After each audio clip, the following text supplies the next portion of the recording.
Juan Escorcia takes every chance he can get to talk up Chula Vista. And it's one of those communities where you come, you park, you stay, and you grow a family, and that's just like you're forever happy. That's part of the deal for Escorcia.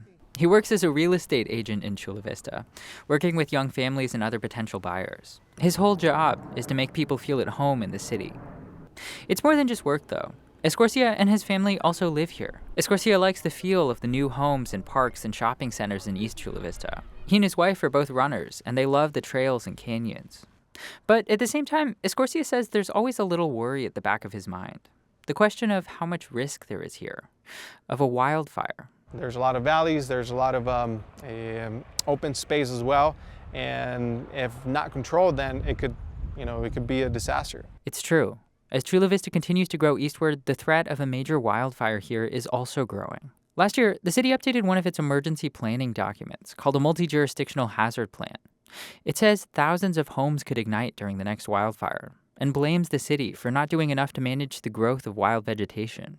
According to the plan, the biggest danger comes from the dozens of canyons that carve through the eastern side of the city. We have several areas of the city that we're not able to reach annually. Marlon King is the city's emergency services manager and helped write the city's hazard plan.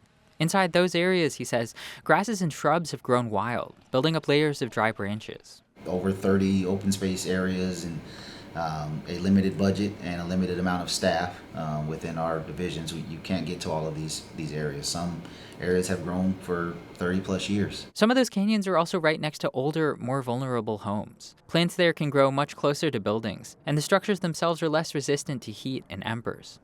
If a fire started in one of those ravines, it could race up the walls and jump from canyon to canyon. Chula Vista Fire Chief Harry Munns says this has all happened because the city hasn't set aside enough money to properly manage the canyons. As much as wildfire is a distinct risk to the community, there are other things that become more of a priority to the community and the public. City leaders in Chula Vista have taken some decisive steps to get ahead of the next wildfire. One of those is the fire department's new fuels crew, a special crack team of firefighters armed with chainsaws, weed whackers, and other heavy-duty tools. Their goal is to clear out some of the most overgrown canyons. The program launched just last year, and it's managed to significantly clear out 3 of the most dangerous canyons so far. The department is also trying to bring back the city's Fire Safe Council, a local volunteer group that focuses on spreading information about fire risk and safety, part of a countywide network. Chula Vista used to have one, but it went dormant during the pandemic and hasn't come back since then. Still, overall, officials say not much has changed since the city updated its hazard plan last October.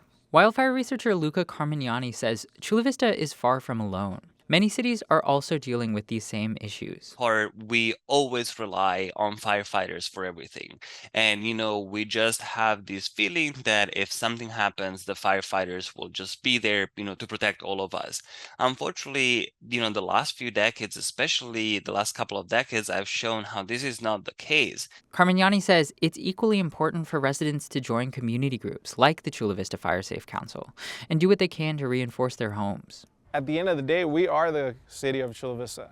We are the ones living here. Escorcia, the real estate agent, has been thinking about this a lot. He talks about fire safety not just with potential homebuyers, but at his church and with neighbors. You have to come out and, share your voice. And Escorcia is proud to live in Chula Vista. He says he's confident in the capabilities of the city and the fire department to protect them. Still, Escorcia also says he and his family aren't sure yet what the future holds. We don't know. We don't know where that will take us, where that will lead us, but definitely Chula Vista is what we call home now. In Chula Vista, Kori Suzuki, KPBS News.